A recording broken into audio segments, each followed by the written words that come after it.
is 39 Witness News at 4.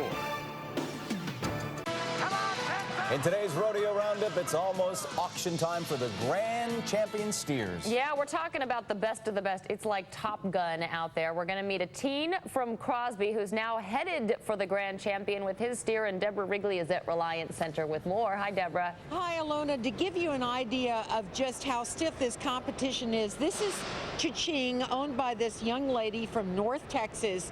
He's a perfect Angus. He's just over a year old, and look at him, but he has a red ribbon. He didn't make the blue ribbon. You're going to see an extraordinary animal from Crosby and some pretty nice people too.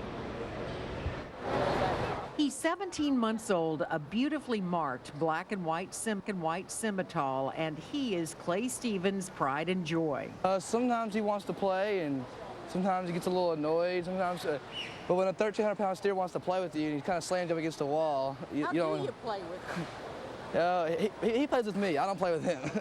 The bond between student and steer is paid off. Domino wears the Houston Livestock Show brand, which means he's best in the junior show breed, and he's a Grand Champion finalist. Only 16 out of 1,200 entrants make it. He's like a supermodel, I guess. A prima donna.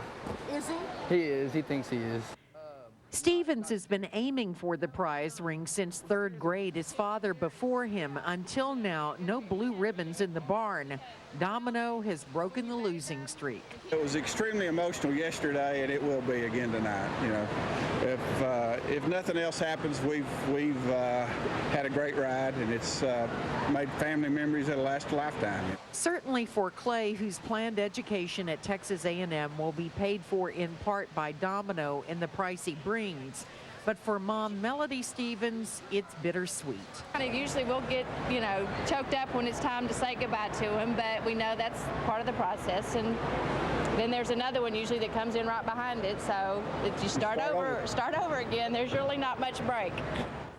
It's a family affair for every student contestant, I should say, over here at the Livestock Show. And the Grand Champion judging is tonight around 8 o'clock. The auction is tomorrow. Back to you. All right, we'll see how much money they bring in this year. They were close to a record, if I remember correctly, last year, right? Last year it was about $350,000. The record year was actually in 2002, as I recall, and I think that was over $600,000. But that was kind of an aberration. Yeah. All right. Impressive animals, Deborah. Thank you.